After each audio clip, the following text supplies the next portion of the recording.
அனைவருக்கும் இயேசுவின் நாமத்தில் வாழ்த்துக்களும் இறையாசியும். இன்று டிசம்பர் 29, 2024. இன்று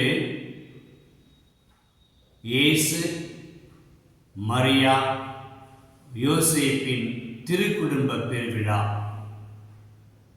இன்றைய நாளில் முதல் வாசகம், இரண்டாம் வாசகம் அனைத்தும் குடும்பத்தில் இறைவனை மையப்படுத்தி வாழ வேண்டும், ஆண்டவர் குடும்பத்திற்கு அச்சாணியாக இருக்க வேண்டும் என்பதை நினைவுபடுத்துகிறது.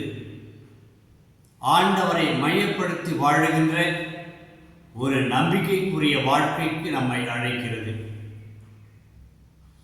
இன்றைய நற்செய்தியில் பார்க்கிறோம். லூக்கா நற்செய்தியில் இறைவார்த்தை இவ்வாறு சொல்கிறது: ஆண்டுதோறும் பாஸ்கா விழாவை கொண்டாட இயேசுவின் பெற்றோர் எருசலேமுக்கு போவார்கள். அதுபோல இந்த ஆண்டும் இயேசுவுக்கு வயது 12. இயேசுவின் பெற்றோரும் இயேசுவும் அந்த எருசலேமுக்கு சென்றனர். அன்பர்களே, இந்த இறைவார்த்தை நமக்கு உணர்த்துவது என்ன? ஆண்டவரை நம்பி வாழுகிற, ஆண்டவரை மையப்படுத்தி வாழுகிற ஒரு பெற்றோர் ஆண்டவரை தொழுவதில் முனைப்பு காட்டுகிறார்கள். அதாவது ஆண்டுதோறும் அந்த புனித பயணத்தை மேற்கொள்கிறார்கள். அன்றாட வாழ்க்கையில் ஒரு பெற்றோர் கடவுளை நம்பி ஜெபித்து வாழக்கூடிய, கடவுளுக்கு உரியவற்றை செய்து முடிக்கக்கூடிய, நம்பிக்கைக்குரிய, கடமை செய்யக்கூடிய பெற்றோராக வாழுகிறார்கள். அதுதான் இன்றைய வாசகத்திலும் பார்க்கிறோம். யோசேப்பு, மரியா ஆண்டுதோறும் எருசலேமுக்கு சென்றார்கள். ஜெப வாழ்வு ரொம்ப ரொம்ப அவசியம் பெற்றோருக்கு. பெற்றோருடைய ஜெப வாழ்க்கை தான் பிள்ளைகளை ஒருமுகப்படுத்தும், பிள்ளைகளுடைய வாழ்க்கைக்கும் வளர்ச்சிக்கும் உந்துதலாக இருக்கும். ஜெபிக்கின்ற பெற்றோர்கள் தான் தங்கள் பெற்றெடுத்த பிள்ளைகளுக்கு முன்மாதிரியாக வாழ்ந்து வாழ்க்கையில் சாதிக்கக்கூடிய அந்த ஜெப ஆற்றலையும் ஜெப வல்லமையும் கொடுத்து உதவக்கூடிய தூண்களாக பெற்றோர்கள் இருப்பார்கள் என்பதை இன்றைய நற்செய்தி விளக்கி காண்பிக்கிறது. ஆகவே ஒன்று, ஆன்மீக பலம் வேண்டும். நம்முடைய திருக்குடும்பத்திற்கு அந்த ஆன்மீக பலம் இருந்தது. யோசேப்பும் மரியாவும் ஆண்டவரை நம்பி வாழ்ந்தவர்கள். எனவே அவர்களுக்கு அந்த ஆற்றல் இருந்தது. பிள்ளை வளர்த்தெடுக்கக்கூடிய, ஞானத்தை கூட்டக்கூடிய பெற்றோராக அவர்கள் இருந்தார்கள். ஆகவே நாம் புரிந்து கொள்வோம், இன்றைய நவீன காலகட்டத்திலும் பெற்றோர்கள் ஜெபத்தில் ஆழ்ந்திருக்க வேண்டும். ஜெபத்தை கையில் எடுத்து எல்லா சூழ்நிலையிலும் பிள்ளைகளை வளர்த்தெடுக்கக்கூடிய கடமை பெற்றோருக்கு மிக அதிகம் இருக்கிறது. ஆன்மீக பலம் வேண்டும். இந்த ஆன்மீக பலம் இருந்தால்தான் இன்றைய நவீன காலத்தில் பிள்ளைகள் எதிர்கொள்கின்ற, சந்திக்கின்ற சவால்களை எல்லாம் சந்திக்கக்கூடிய, அவற்றில் வெற்றி பெறக்கூடிய ஞானத்தை அவர்களால் பெற முடியும் என்பதை பெற்றோர்கள் வாழ்ந்து காட்ட வேண்டும். அன்று மரியாவும் யோசேப்பும் வாழ்ந்து காட்டினார்கள். இயேசுவுக்கு 12 வயதான பொழுது அவரையும் தங்களோடு கூட்டி சென்றார்கள் எருசலேமுக்கு. அந்த பழக்கத்தை கற்றுக் கொடுக்கிறார்கள். கோவிலுக்கு செல்ல வேண்டும். குறிப்பாக இன்றைய நவீன காலகட்டத்தில் பெற்றோர் புரிந்து கொள்ள வேண்டியது, கடந்த நாட்களில் ஞாயிற்றுக்கிழமைகளில் முழுமையான திருப்பலியில் பங்கெடுப்பது. பெற்றோர் பங்கெடுத்தால்தான் பிள்ளைகள் அதை புரிந்து கொள்வார்கள். பிள்ளைகளிடம் கோவிலுக்கு வருவார்கள். அது மட்டுமல்ல, முழுமையான திருப்பலியில் பங்கெடுப்பது அவசியம். ஏதோ கால் பூசைக்கு போறது, பாதி பூசைக்கு போறது, நற்செய்தி முடிஞ்ச போறது, அது பிரசங்கம் முடிஞ்சு போறது, இதையெல்லாம் கதைக்காகாது. முழு திருப்பலியில் பங்கெடுத்தால்தான் ஆண்டவன் ஆசிரியை பெற்றுக்கொள்ள முடியும் என்ற படிப்பினையை பெற்றோர்கள் புரிந்து கொண்டு நம்பிக்கையோடு ஏற்றுக்கொண்டு அதை தங்கள் வாழ்க்கையில் வாழ்ந்து காட்டினால்தான் தங்களுடைய பிள்ளைகளை புரிந்து கொண்டு அதன்படி நடப்பார்கள். இரண்டாவது, இன்றைய நவீன காலகட்டங்களில் திருவருள் சாதனைகளின் மேன்மையை அறிமுகப்படுத்த வேண்டியது, அதை பிள்ளைகள் கடைபிடிக்கின்றார்களா என்று பார்க்க வேண்டியதும் பெற்றோரின் கடமையாகும். குறிப்பாக ஒப்புரவு அருட்சாதனத்தை நாம் முன்னிலைப்படுத்த வேண்டும். இன்றைக்கு குடும்பங்கள் இருக்கின்ற மனத்தாங்கல்கள், பிரிவுகள், பிளவுகள், உடைசல்கள் இவையெல்லாம் போக்கக்கூடிய அருமருந்து ஒப்புரவு அருட்சாதனமே.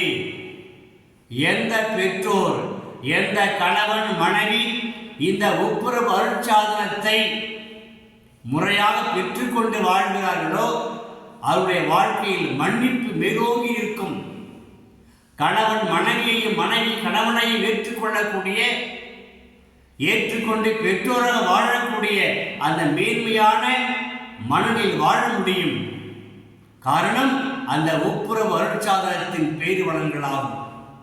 இதை உணர்ந்து கடைபிடித்து தங்கள் பிள்ளைகளும் அதை கடைபிடித்து வாழ அவர்களை நெறிமுகப்படுத்த வேண்டும். மூன்றாவது, கோவிலுக்கு செலுத்தக்கூடிய காணிக்கைகளை முதல் வாசகத்தில் பார்ப்போம். அண்ணாவும் எல்கனாவும் பலி செலுத்த, பொருத்தனை செலுத்த கோவிலுக்கு செல்கிறார்கள். கடவுளுக்கு உரியவற்றை கடவுளுக்கு செலுத்த வேண்டும் என்ற மனப்பான்மையை உருவாக்க வேண்டும். பெற்றோர் கடைபிடித்தால் தானே பிள்ளைகளுக்கு வரும், பிள்ளைகள் கற்றுக்கொள்வார்கள். இந்த நல்ல படிப்பினைகளை பெற்றோராகிய உங்களுக்கு நமக்கு பெரிய பங்கு இருக்கிறது. அறிவை மட்டும் வளர்த்தால் போதாது, பிள்ளைகளுக்கு உரிய அந்த ஞான பக்தியையும் ஆன்மீக வளர்ச்சியையும் கொடுத்து உதவக்கூடிய நல்ல பெற்றோராக வாழ வேண்டும் என்பதை இன்றைய திருக்குடும்ப பெருவிழா பெற்றோருக்கு அன்பு செய்தியாக இருக்கிறது. இரண்டாவதாக நற்செய்தியில் பார்க்கிறோம். எருசலேமுக்கு சென்றார்கள், இயேசுவும் சென்றார். பெற்றோர் திரும்பி வந்துவிட்டார்கள், மரியாவும் யோசேப்பும். ஆனால் இயேசு கோவிலே தங்கிவிடுகிறார். அங்கு என்ன செய்தார்? அங்கு அந்த மூப்பர்கள், அறிஞர்கள், போதகர்கள் மத்தியில் அமர்ந்து கொண்டு போதகர்கள் பேசக்கூடியவற்றையெல்லாம் கேட்டு அறிகிறார், கூர்ந்து கவனிக்கின்றார்.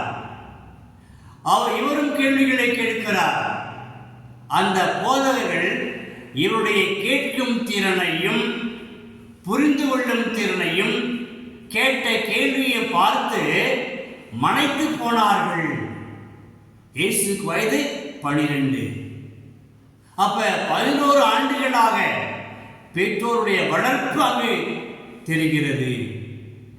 பெற்றோர் இயேசுவும் மரியாவும் அவரை ஞானத்தோடு, கடவுள் அறிவோடு, பக்தியோடு வளர்த்ததால் தான் 12 வயதில் இயேசு போதகர்கள் மத்தியில் அமர்ந்து அவர்கள் சொல்வதை கேட்டு புரிந்து கொள்ளக்கூடிய ஞானத்தையும், அவற்றோடு இன்னும் பல கேள்விகளை கேட்டு அவர்களையும் இன்னும் சிந்திக்க வைக்கக்கூடிய ஒரு சிறுவனாக இங்கே தென்படுகிறார். இதுதான் முக்கியம்.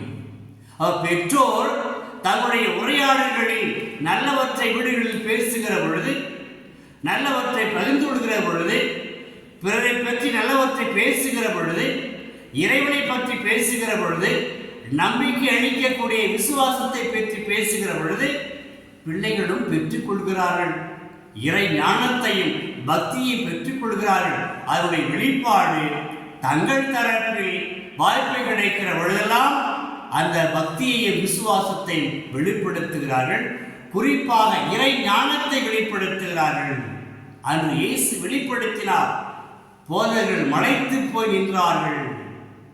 பெற்றோரும் இந்த நிகழ்வை பார்த்து வியப்பில் ஆழ்ந்தார்கள் என்று இறைவார்த்தை சொல்கிறது. இறைவனுடைய ஆசி, இரண்டாவது பெற்றோருடைய வளர்ப்பு.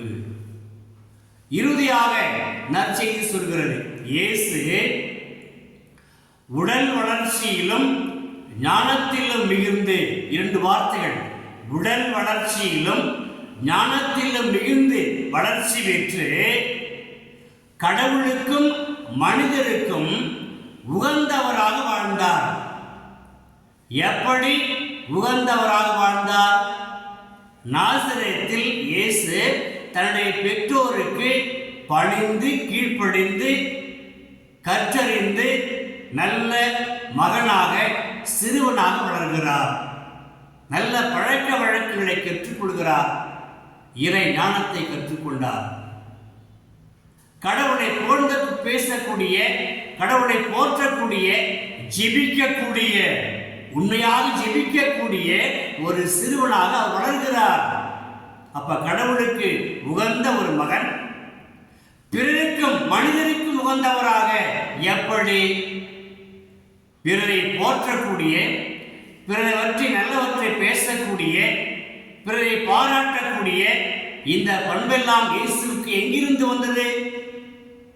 பெற்றோரிடமிருந்து கற்றுக்கொள்கிறார்.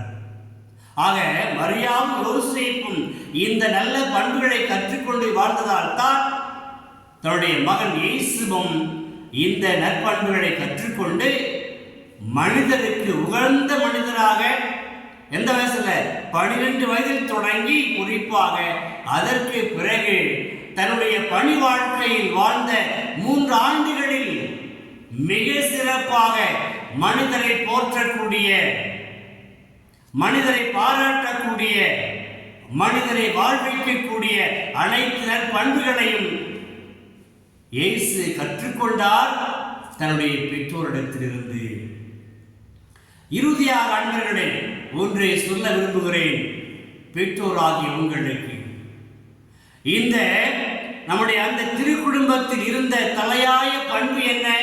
நிறைய பண்புகளை பார்த்தோம். அப்பொழுது இன்னும் பேசிக்கொண்டே செல்லலாம் திருக்குடும்பத்தின் நற்பண்புகளை பற்றி.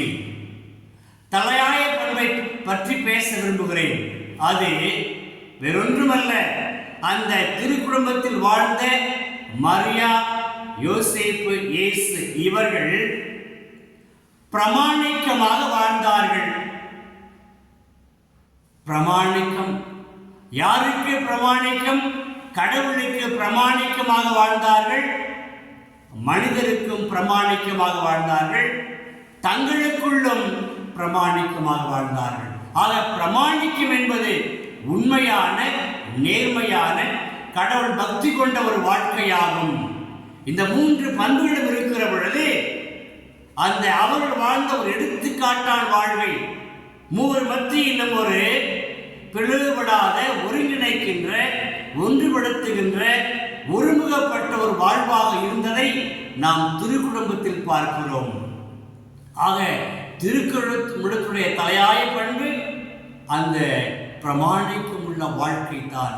அந்த பிரமாணிக்கும் உள்ள வாழ்க்கை ஒவ்வொருவரையும் தன்னுடைய கடமையை செய்ய வைத்தது. அதுபோல நம்முடைய காலகட்டத்திலும் நம்முடைய பொறுப்பை நாம் உணர்வோம், நம்முடைய கடமையை உணர்வோம்.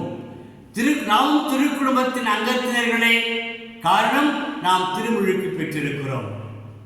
எனவே இந்த திருமுழுக்கு பெற்ற நாம் அந்த பிரமாணிக்கும் என்ற தலையாய பண்பை கைகொண்டு நான் குறிப்பிட்ட கடவுளை மையப்படுத்தி வாழ்கிற, கடவுளை பின்பற்றுகிற அந்த ஆன்மீக காரியங்களுக்கு முக்கியத்துவம் கொடுத்து நல்ல பண்புகளை கைகொண்டு அறிவிலும் ஞானத்திலும் வளர்ந்து கடவுளுக்கும் மனிதருக்கும் உகந்த மக்களாக, பயன்படுகிற மக்களாக, வழிகாட்டுகிற மக்களாக, உறவை உருவாக்குகின்ற மக்களாக வாழ திருச்சபை இன்றைய திருவிழா வழியாக நம்மை அழைக்கிறது. ஜெபிப்போமா? வல்லமை படைத்த இயேசுவே ஆண்டவரை உம்மை போற்றுகிறோம், வாழ்த்துகிறோம், ஆராதிக்கின்றோம். இன்றைய திருக்குடும்ப பெருவிழா எங்களை எல்லாம் அன்போடு அழைக்கின்ற செய்தியை கேட்கிறோம்.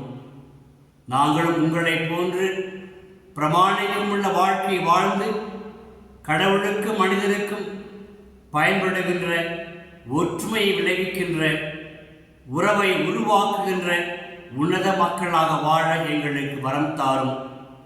எங்கள் வாழ்க்கையில் கடவுளுக்கு முன்னுரிமை அளித்து, ஆன்மீக காரியங்களுக்கு முன்னுரிமை அளித்து, எங்கள் கடமைகளை நிறைவேற்ற எங்களுக்கு அருள் தாரும். இவற்றை உமகன் கிறிஸ்து வழியாக ஜெபிக்கிறோம் தந்தையே. ஆமேன், ஆமேன்.